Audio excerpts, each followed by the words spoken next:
Hey y'all, I've had to run and hide to the solace of my master's suite because in preparation for this colonoscopy tomorrow,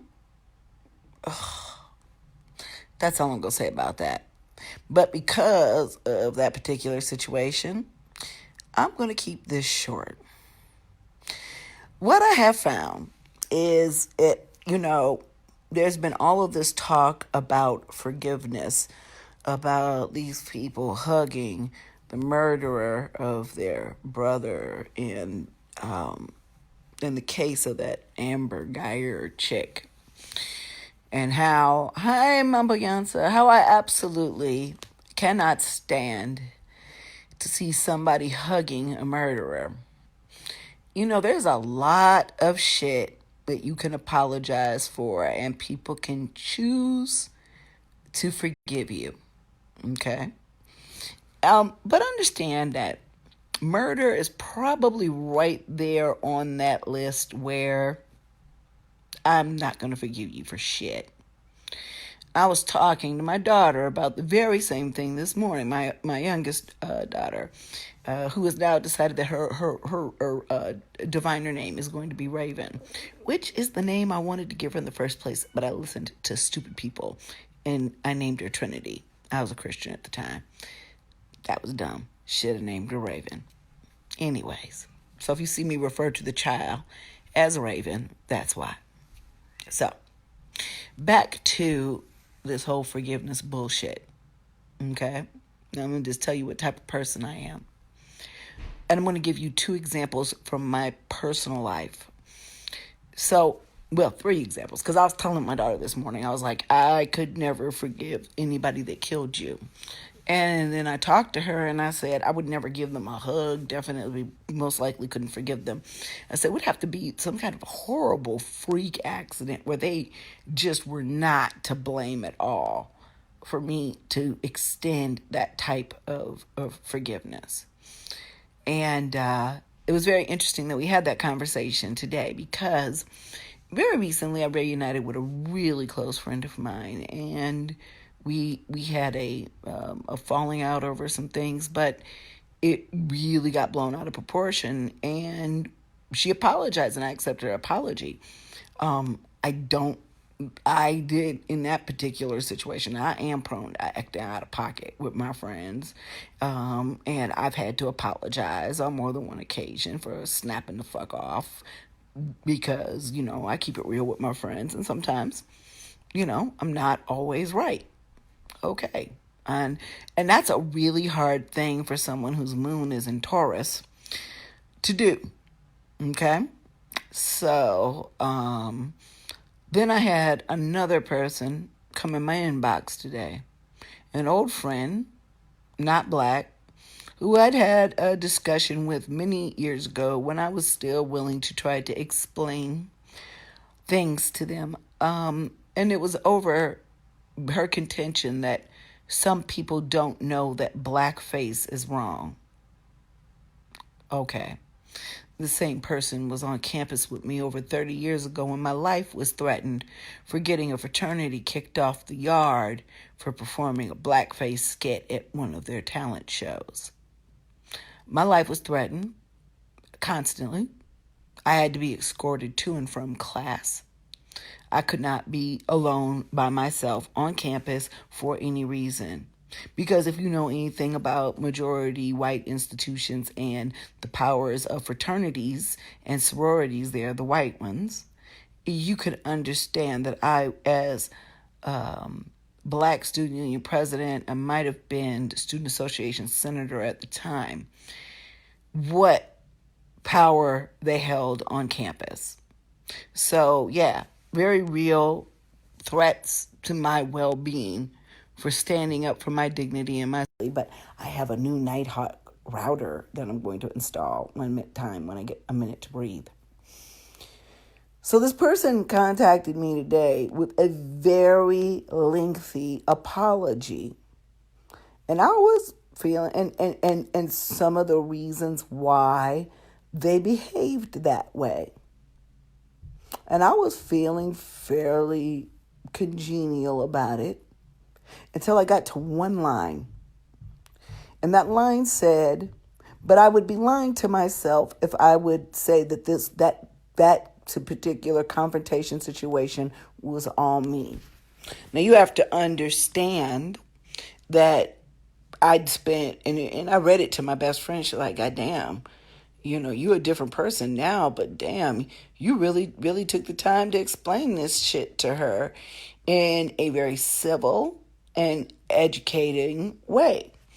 And sent her an article about why playing devil's advocate as a white person in a situation that involves my oppression is considered to be very offensive and insulting.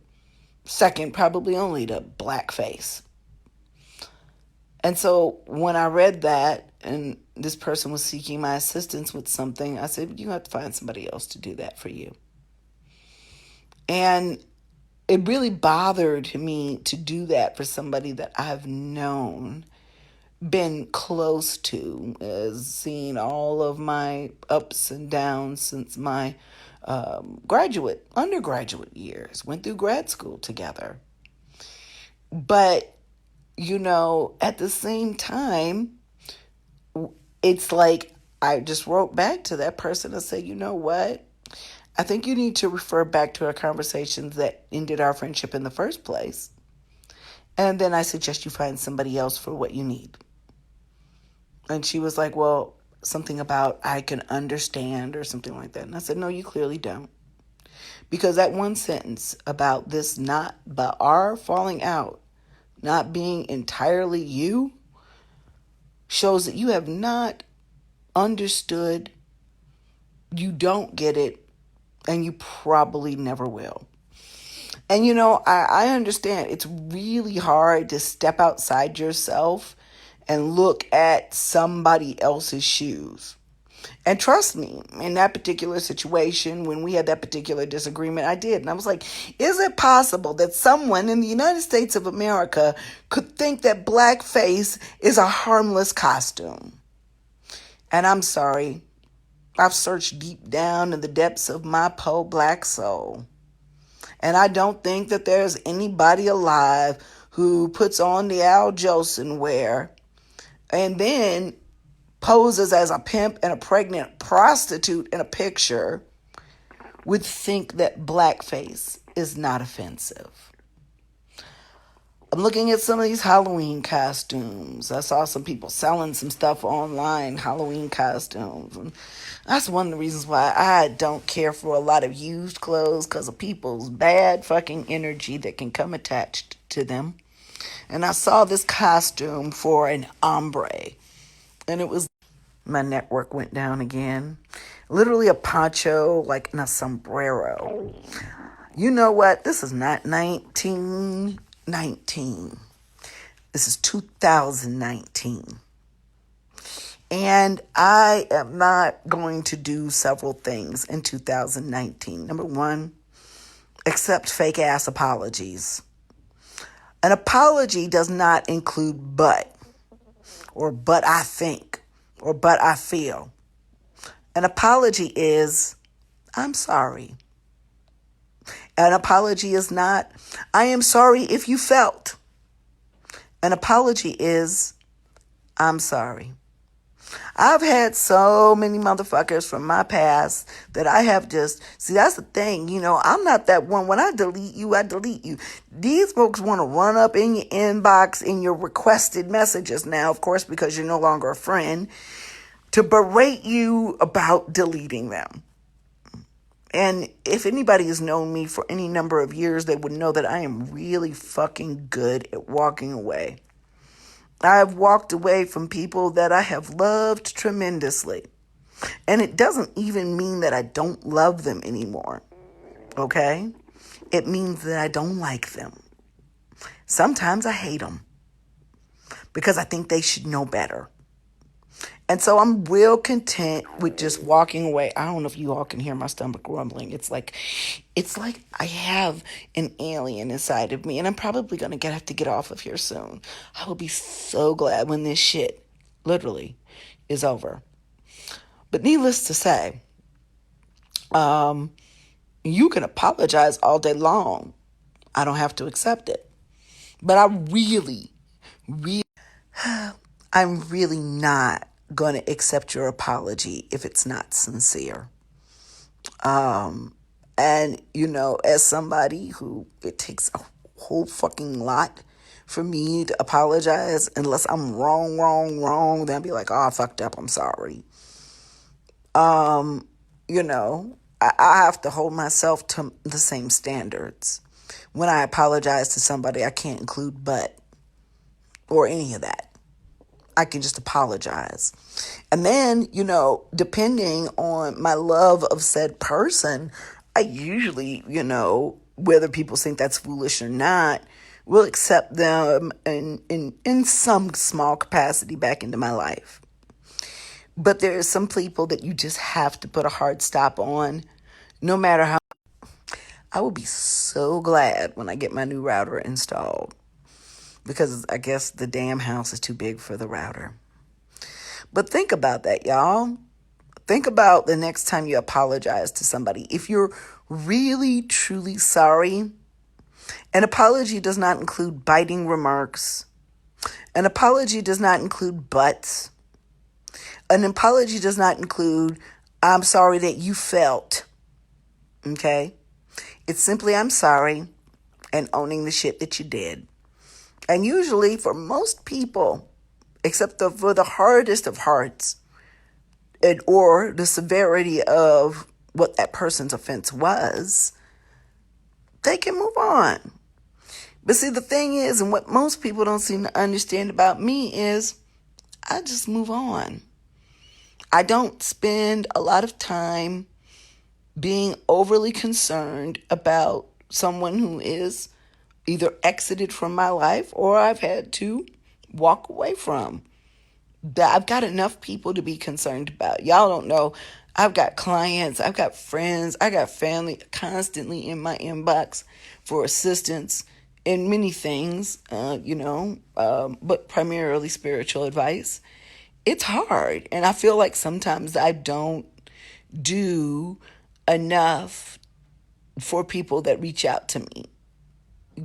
Because I feel like, goddamn, I'm a human being. I'm one person.